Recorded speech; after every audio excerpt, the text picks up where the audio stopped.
Lord of the Mysteries. Chapter 223. 3 Matters. Klein asked after listening carefully.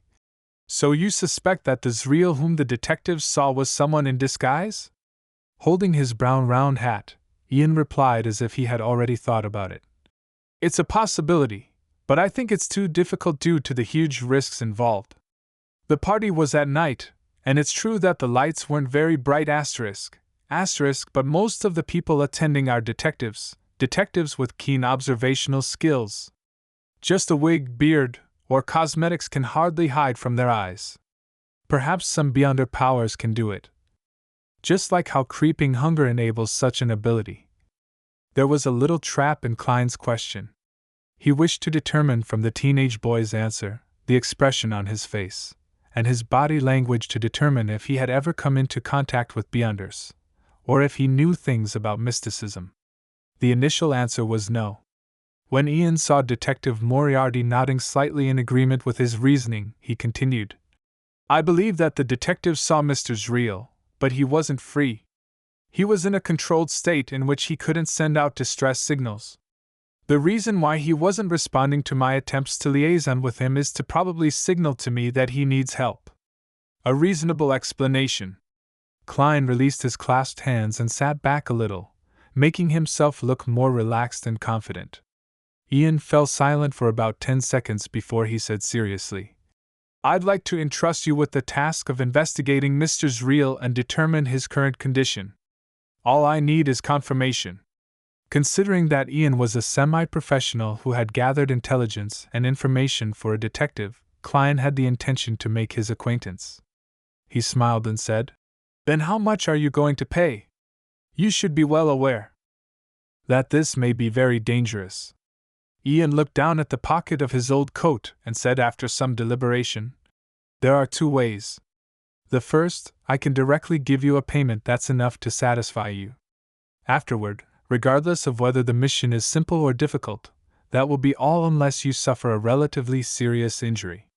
Secondly, I could pay you £5 in advance, and when you finish the job, you can add on to the bill depending on the difficulty of the matter. But it's easy to cause a dispute, even if there's a contract.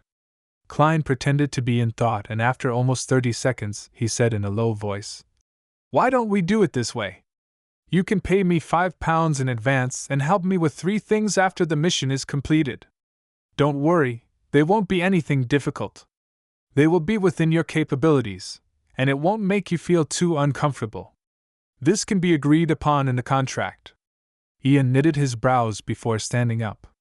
He leaned forward and stretched out his right hand. All right.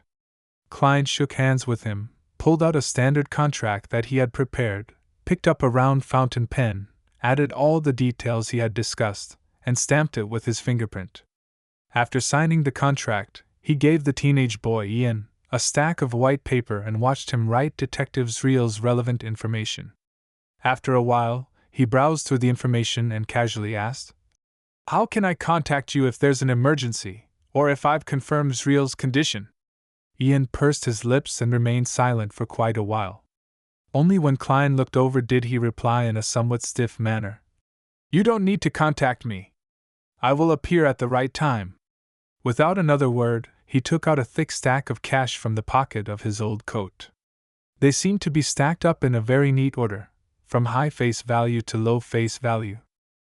Ian pulled out 3 £1 notes from the bottom, counted 6 5-soldi notes, and finally 10 1-soldi notes.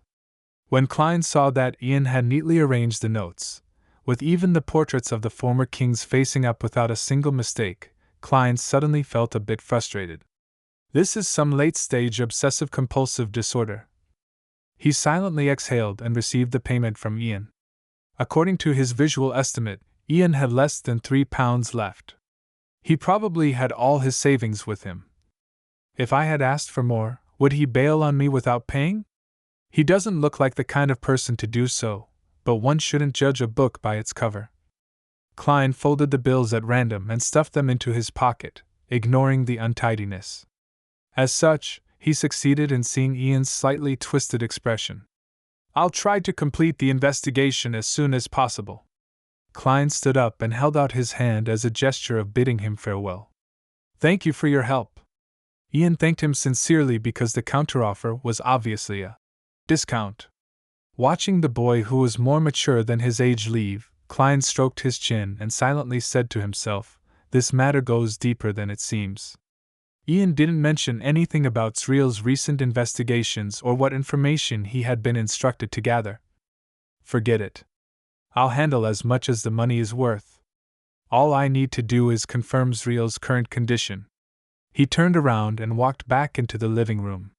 While doing so, he fished a quarter-pence out of his trouser pocket. Ping!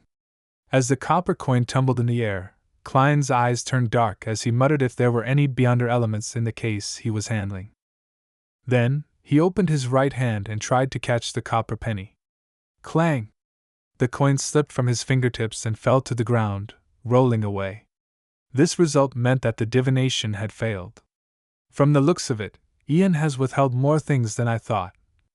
The information is so lacking that I can't even obtain a vague divination result."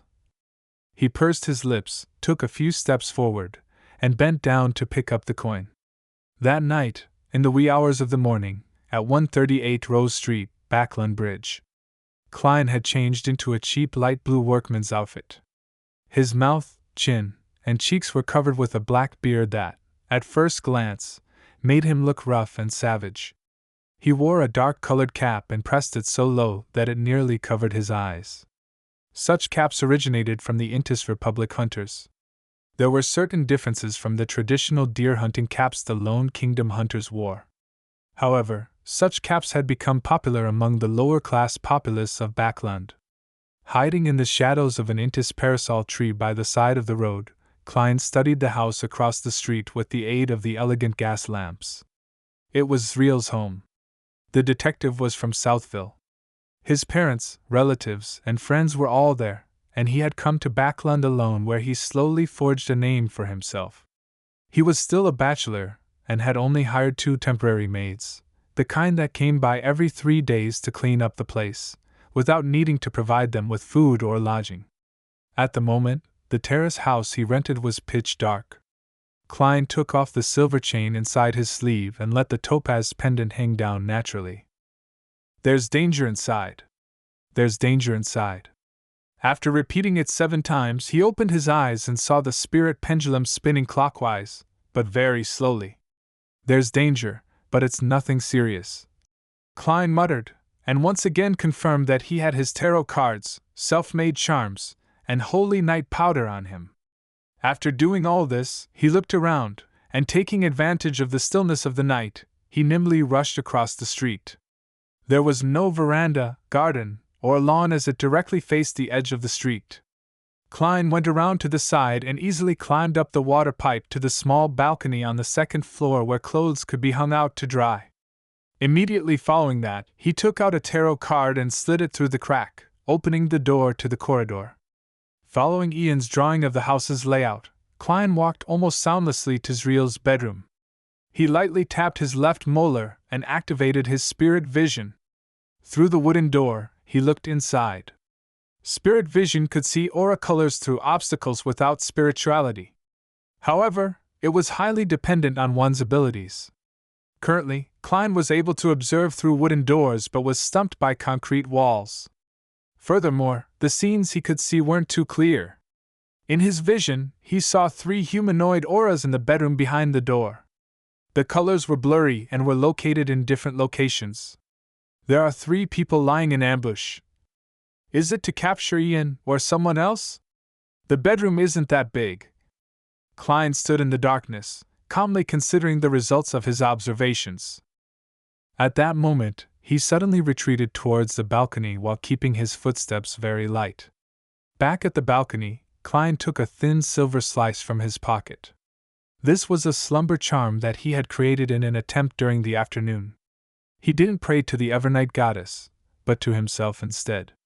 He held a ritual in the name of the fool that doesn't belong to this era, the mysterious ruler above the gray fog, the king of yellow and black who wields good luck, before entering the world above the gray fog to respond. Since this method was difficult to mobilize the power of the mysterious space above the gray fog, Klein could only use his own spirituality to respond. The charms that he made in the end were worse than normal, but better than the ones he made in his own name. After surveying his surroundings again, Klein covered his mouth and whispered a word in ancient Hermes. Crimson. Feeling the chill of the charm, he moved quickly but silently to the door of Sriel's bedroom again. As he held the handle, he injected spirituality into the thin silver slice. Creak! Klein carefully twisted the handle and opened a tiny crack in the door. Immediately after that, he threw the slumber charm inside. Pulling back his arm, Klein closed the door again and began counting. 3, 2, 1. He abruptly pushed open the door and rolled on the ground. Not sensing any movement from the three people, Klein stood up and, using the crimson moonlight shining through the window, began observing the room. It was a normal furnished bedroom with a bed, a row of closets, a desk, a set of sofas, and a coat rack. On the other side of the bed, a man in a black coat was sleeping soundly. In addition to that, there was one person by the side of the sofa and another in front of the closet. All of them were asleep. After confirming the trio's condition, Klein walked over to the bed and bent down to find a few short, yellowish-brown hair. According to what Ian had written, Detective Sriel was a man with short, yellowish-brown hair. This should be right, Klein whispered.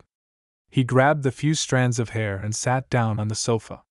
He slowly sat in the darkness tainted by the crimson light, and planned on using dream divination to find Sriel. Leaning back against the back of the sofa, the corner of his mouth curled up as he made a self-deprecating comment, "Deduction, my good man."